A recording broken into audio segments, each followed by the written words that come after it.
पति शिव हर हर। सद्गुरुनाथ महाराज की।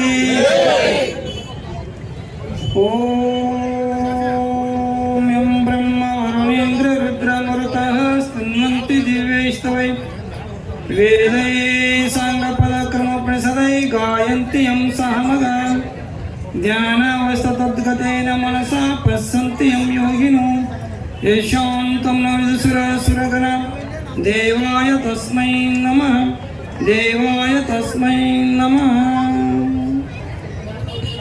ಪ್ರಾತಸ್ಮರಣೀಯ ಸದ್ಗುರುಗಳನ್ನು ಸದ್ಹೃದಯ ಮಂದಿರದಲ್ಲಿ ಸ್ಥಾಪಿಸಿಕೊಂಡು ಜಗದಾದ ಮಂದಿರ ಜಗದ್ಗುರು ಅದ್ವೈತ ಸಾರ್ವ ಚಕ್ರವರ್ತಿ ಸಕಲ ಮತ್ತು ತಹನ ಕಾರಣದ ಸಿದ್ಧಾವಣಿತೇಶ್ವರ ಚರಣಾರವಿಂದಗಳ ಅನಂತ ಕೋಟಿ ದಿನ ಸಲ್ಲಿಸಿ ಅದರ ಕ್ಷೇತ್ರದ ಅಧಿದೇವತೆಯಾದ ಅಮೋಕ್ಷೇಶ್ವರ ಚರಣಾರವಿಂದಗಳಲ್ಲಿ ಭಕ್ತಿ ಪ್ರಣಾಮ ಸಲ್ಲಿಸಿ ಈ ಜ್ಞಾನ ವೇದಿಕೆ ಮೇಲೆ ಸುಖಾಸೀನರಾದ ಈ ಕ್ಷೇತ್ರದ ಅಧ್ಯಕ್ಷರಾದಂಥ ಅಮೋಘ ಸಿದ್ದೇಶ್ವರ ಕರ್ತು ಗದ್ದಿಗೆಯಲ್ಲಿ ಸದಸ್ಯವಾಗಿ ಅದೇ ರೀತಿಯಾಗಿದ್ದಂಥ ಈ ಜ್ಞಾನ ವೇದಿಕೆ ಮೇಲೆ ಅನುಕೃತರಾದಂಥ ತಮ್ಮೆಲ್ಲರಿಗೆ ಆರಾಧ್ಯ ದೈವವಾಗಿ ಸೌತ್ರಿಯ ಬ್ರಹ್ಮನಿಷ್ಠರಾದಂಥ ಅಮೋಘ ಸಿದ್ದೇಶ್ವರವರಿಂದ ಪ್ರೀತಿಸುವುದನ್ನು ಸಲ್ಲಿಸಿ ಈ ಜ್ಞಾನ ವೇದಿಕೆ ಮೇಲೆ ಸುಖಾಸೀನರಾದ ಅವರೇ ಸರ್ವ ಮಹಾತ್ಮರ ಚರಣಾರವಿಂದಗಳಲ್ಲಿ ಮಾತುಶ್ರೀಯರ ಚರಣಾರವಿಂದಗಳಲ್ಲಿ ಭಕ್ತಿ ಪ್ರಾಣ ಸಲ್ಲಿಸಿ ಈ ಪುಣ್ಯಮಯ ಕಾರ್ಯಕ್ರಮದಲ್ಲಿ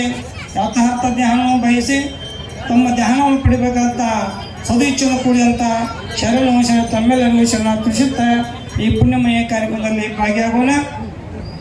ಒಂದು ಮಹಾತ್ಮರು ಸುಂದರ ಮಾತು ಹೇಳ್ತಾರೆ, ಏನಂತ ಕೇಳಿದ್ರೆ, ಅಂತು ಎಂತು ಎಂತಂತೂ ಇಂತಿಲ್ಲದ ಎಂತೂ ಸಜ್ಞ ಸರ್ವಜ್ಞ ಅಂತ ಕೇಳಿದ್ರೆ, ಸದಾ ಕಾಲವೇ ಅವಾಗ ಇವಾಗ ಎನ್ನದೆ ಸದು ಹೃದಯದಿಂದ ಅಂತ ಕೇಳ್ತಾರೆ.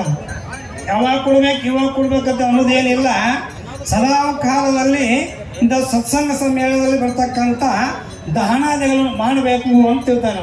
ನಾವೇನು ಕೇಳ್ತೀವಿ, ಯಾವಾಗ ಏನಾದ್ರು ಕೊಡ್ಬೇಕಾದ್ರೆ ಎಲ್ಲರೂ ಏನೋ ಕೊಡ್ಬೇಕಾದ್ರೆ ಅದನ್ನಿಲ್ಲ ಅಂತ ಹೇಳಿದ್ರೆ ಸದಾ ಕಾಲ ಅಂತಾರೆ. ಇಂಥ ಪುಣ್ಯಮಯ ಕಾರ್ಯಕ್ರಮದಲ್ಲಿ ದಹನ ಸತ್ಸಂಗದಲ್ಲಿ ನೀವು ದಹನವನ್ನು ಮಾಡೋದ್ರಿಂದ ಏನಾಗ್ತದೆ ಕೇಳಿದ್ರೆ, ಏಕಾಂತದಲ್ಲಿ ಇರ್ತಕ್ಕಂಥ ಜೀವನದಲ್ಲಿ ಇರ್ತಕ್ಕಂಥ ಸದಾಕಾಲ ಸುಖಿ ಅಂತ ಹೇಳಿ. ಕೊಟ್ಟದ್ದು ತನಗೆ ಬಚ್ಚಿಟ್ಟದ್ದು ಪರರಿಗೆ, ಕೊಟ್ಟಿದ್ದು ಕೆಟ್ಟಿದ್ದನೆ ಬೇಡ, ಮುಂದೆ ಕಟ್ಟಿರುವುದು ಬುದ್ಧಿ ಸರ್ವಜ್ಞ. ಅದಕ್ಕೆ ಹೇಳ್ತಾರೆ, ಇದೇ ನಮ್ಮ ಗುರುನಾಥಶಾಸ್ತ್ರ ಮಾತನ್ನು ಹೇಳಿದ್ರು, ಹೊಲಕ್ಕೆ ಬಿದ್ದಿದ್ದ ಬೀಜ ಮಾಡಿದ ದಾನ ಯಾವಾಗ ಕೆಡುದಿಲ್ಲ ಅಂತ. ಅದಕ್ಕಾಗಿ ಇಲ್ಲಿ ಪುಣ್ಯಮಯ ಕಾರ್ಯಕ್ರಮದಲ್ಲಿ ಸದಾ ಅಂತ ಹೇಳ್ತಾರೆ, ಈಗ ಆಗಲ್ಲ ಅಂತ.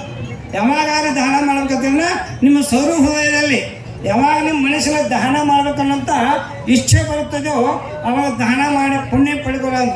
ಹರ ಪೂಜೆ ಗುರು ಸೇವೆ ವರ ಪುಣ್ಯ ಇಲ್ಲದೆ ಬರೀ ಭೋಗ ಬಯಸಿ ಬಳಲುವೆ ಮನುಜ. ಯಾಕಂದ್ರೆ ನಮ್ಮ ಪುಣ್ಯ ಇತ್ತಪ್ಪ ಅಂತ ಕೇಳಿನ ಸುಖವಾಗಿರಕ್ಕೆ ಬರ್ತದೆ. ಆ ಪುಣ್ಯ ಇಲ್ಲದ ಕೇಳಿನ ಸುಖ ಅನ್ನೋದು ಇಲ್ಲ. ನಾವು ಸುಖ ಅನ್ನೋದು ಎದರ ಫಲ ಅಂತ ಕೇಳಿನ ಪುಣ್ಯದ ಫಲನೇ ಸುಖ, ದುಃಖ ಎದರ ಕೇಳಿನ ಪಾಪದ ಫಲನೇ ದುಃಖ. ಅದಕ್ಕೆ ಪುಣ್ಯ ಹತ್ತು ಮರೆ ಇಂಥ ಭಾಗ್ಯದಲ್ಲಿ ಸತ್ಸಂಗದಲ್ಲಿ ನೀವೆಲ್ಲರೂ ಕೂಡಿದ್ರಲ್ಲ, ಅಂದರೆ ದಾನ ಧರ್ಮ ಅದೆಲ್ಲ ಮಾಡಿ ಪುಣ್ಯತರಾಗ ಎಂಬಲ್ಲಿಗೆ ಎರಡು ನುಡಿಗಳನ್ನು ಸದ್ಗುರು ಚರಣ ಅರ್ಪಿಸಿ ನಾನು ನೀರಾಮ್ ಓಂ ತರ್ಸ.